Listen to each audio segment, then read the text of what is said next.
Can you offer some words of encouragement to the sisters who are married to students of knowledge, as it can become hard to have sabr? Why? And to be thankful to Allah sometimes for the ni'mah, and likewise to the brothers who find it hard to be away from their families while studying. I don't know what really you want me to say, to be honest, except that as it relates to sisters who are married to students of knowledge, then it is obligatory upon you to have sabr, and it is obligatory upon the man to teach something of what he knows of his ilm and what he has benefited from to his wife and to his children. And of course, gratitude, the Muslim generally is always grateful to Allah subhanahu wa ta'ala for the ni'am that Allah subhanahu wa ta'ala has bestowed upon him of rizq and salafiyah and wives and children and wealth and good health. All of this, we must be grateful to Allah subhanahu wa ta'ala. And whatever knowledge you possess, brothers or sisters, I always say that even if you can get your children, if you have, we all have busy schedules and busy timetables. But the issue is here that we don't tire with regard to striving, no matter what you do. Our lives can seem sometimes, look how many I'm doing, 30, 40 things a day. How am I going to continue like this? You can. But it requires, certain things that you have to put into place. Timetables and schedules. Times of the day that you're strict upon. Times that you sleep upon, that you're strict upon. Times that you get up that you're strict upon. That you eat your meals that are healthy. That you don't eat, because health plays a huge part, believe it or not. People don't consider and don't think about their health when it comes to their worldly chores and that which they do on a daily basis. Like, for example, a person says, Akhi, you mentioned all of those things, but by dhuhr time, I just want to go back to sleep. If I don't take a coffee and a donut, I can't survive. All right, so I have to have coffee and just, a person is just getting more and more stimulants into his system. By the time, nighttime comes, he's crushed, and then he feels ill, and then he can't wake up in the morning. And then the children suffer because you want to teach the children, read them something. Study something with them. Sit down and go through a hadith with your wife and children. You find it difficult. So a lot of this really is related to having good health. If a person is strong in body and he's strong in his physical health, then you'll find that his mind is active and he's full of energy. And that really means cutting out a lot of the stuff that a lot of the people are involved in terms of their habits and their eating.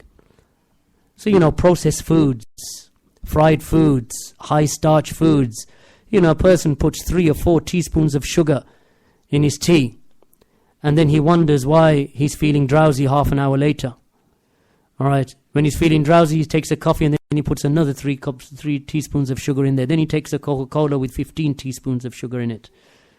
All right, and then he feels a bit hungry. So what does he do? He gets one of those jam pastry kind of things or chocolate donut.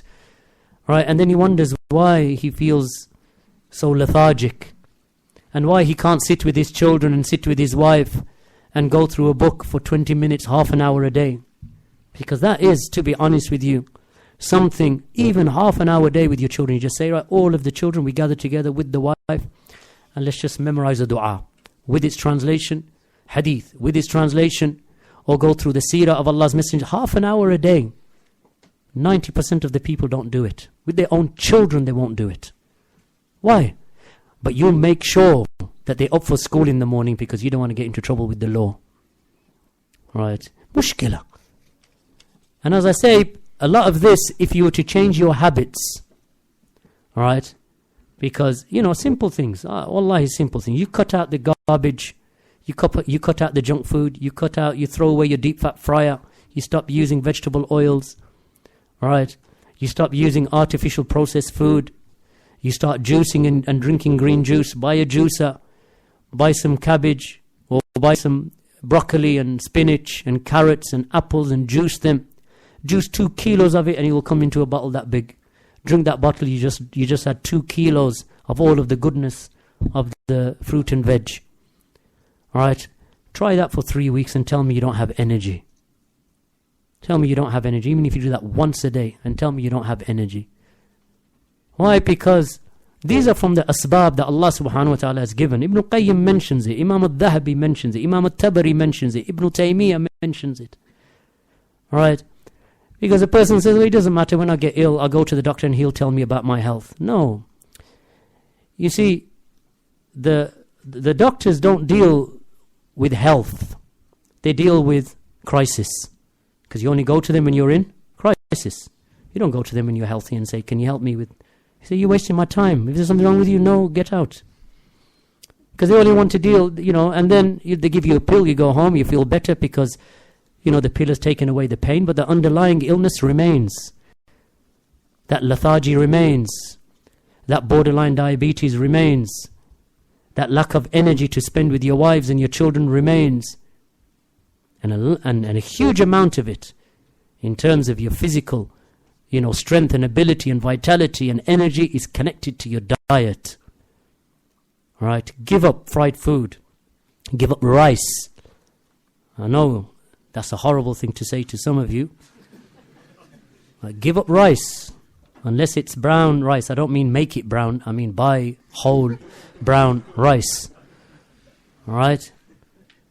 And the thing is that, people say, well, I've stopped taking sugar. But having white rice and white flour is like having sugar. As soon as it enters your body, it's sugars. It turns into sugars, glucose and so on. Alright? Because these are the markers of diabetes. And the thing is that as your children get older, you look at older generations, what they would do is, they would eat off the land predominantly.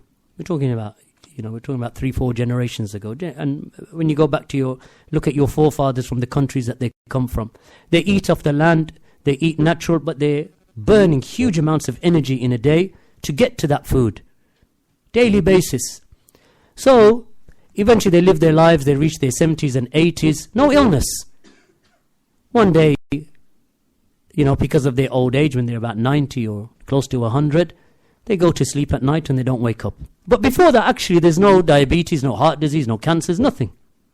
Right? Now, people at 45 getting, type 1, type 2 diabetes, heart disease by the age of 50, swollen ankles and rheumatoid arthritis in the joints, because the drugs that they give you, those are some of the side effects. Right? You can't concentrate, your children aren't learning under you, you can't keep active. You have all types of illnesses, and then they say, well, it doesn't matter because you're living longer. But what kind of life is that? For the next 20 years, you're just on drugs and hospital appointments, and your teeth are falling out, and your eyes are going yellow, and your children are running off, and you can't even keep up with them, and you're in a walking stick by the age of 55, and the Sahaba radiyallahu anhum were in jihad at 55 and 60.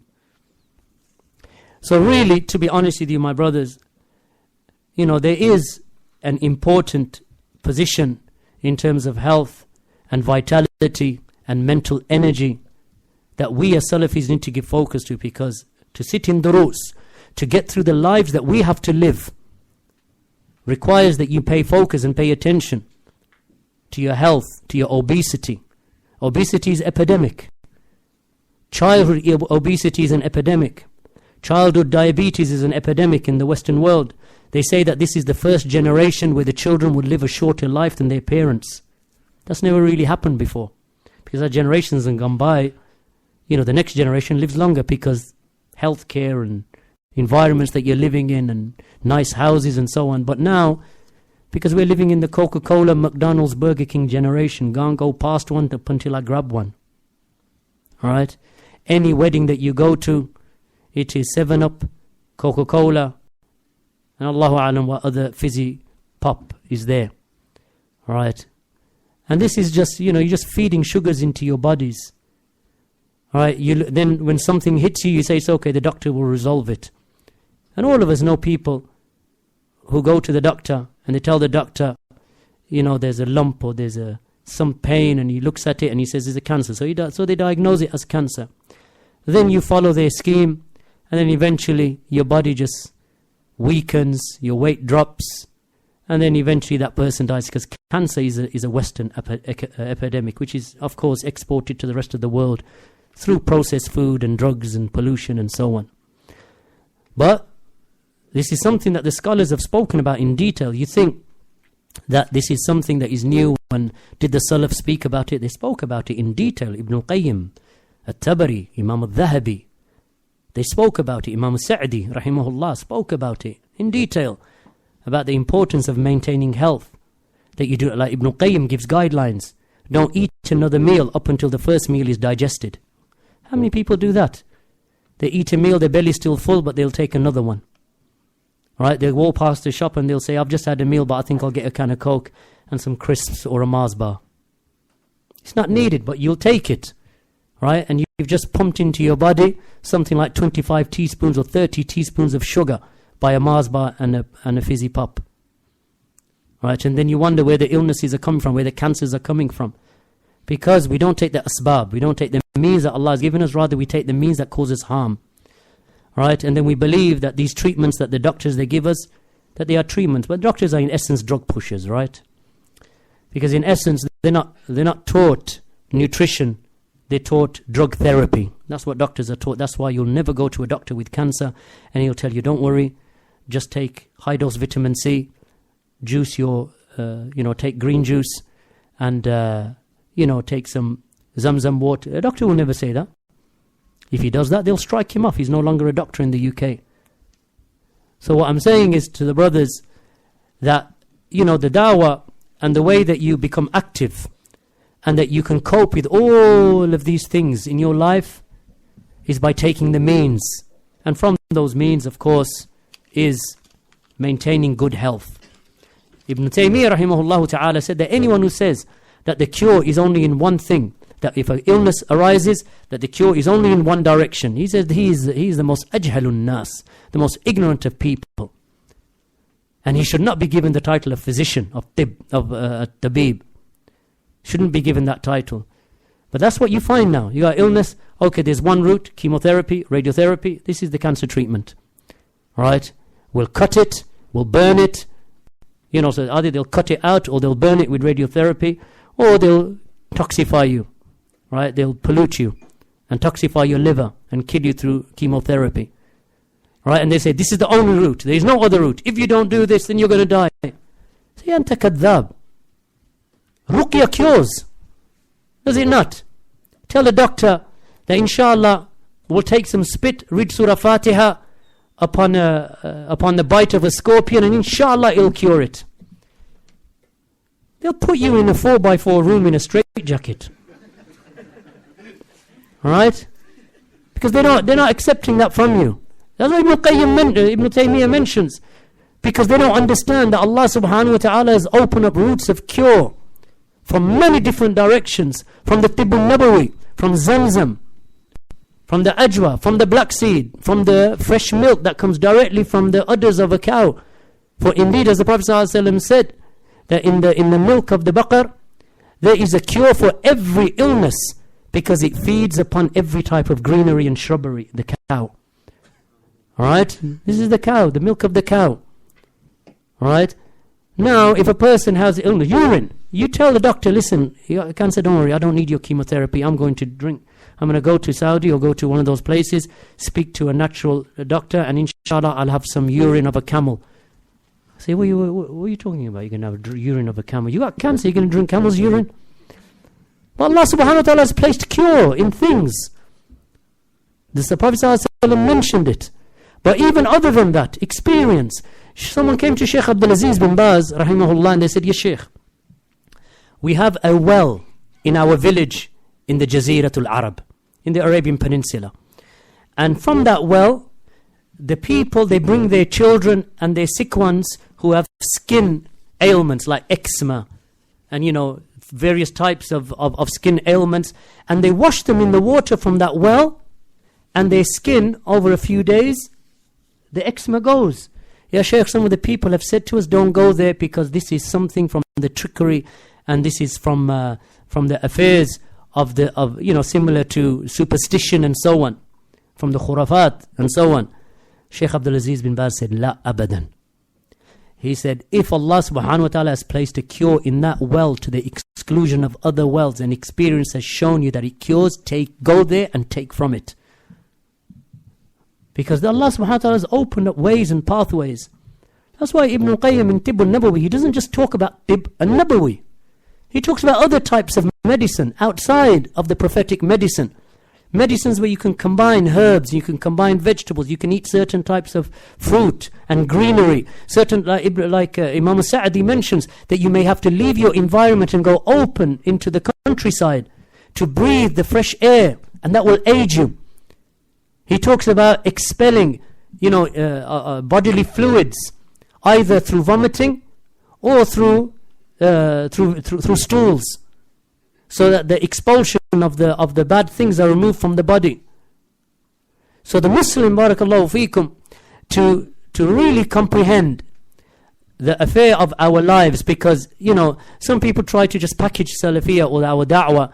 You just come to dars, go home. No, it's not. You know that your life revolves around how many responsibilities: work, study, children, wife, money, bills, duroos, classes, conferences, petrol in the car, how many things. All of them, barakallahu, you have to focus upon all of them. You have to focus, your parents, right, your grandparents, your brothers, your sisters. This is how the Salafiyah, the life is toil. Welcome to Salafiyah, welcome to Islam. Welcome to, humanity. This is reality. Running away from it or ignoring it and not taking, I'm just going to sit in the masjid and my wife can just claim the dole and sign on every week and we'll just get some money from the government. This is not our way. We work and we work hard. We earn our wealth and we feed our families. Barakallahu.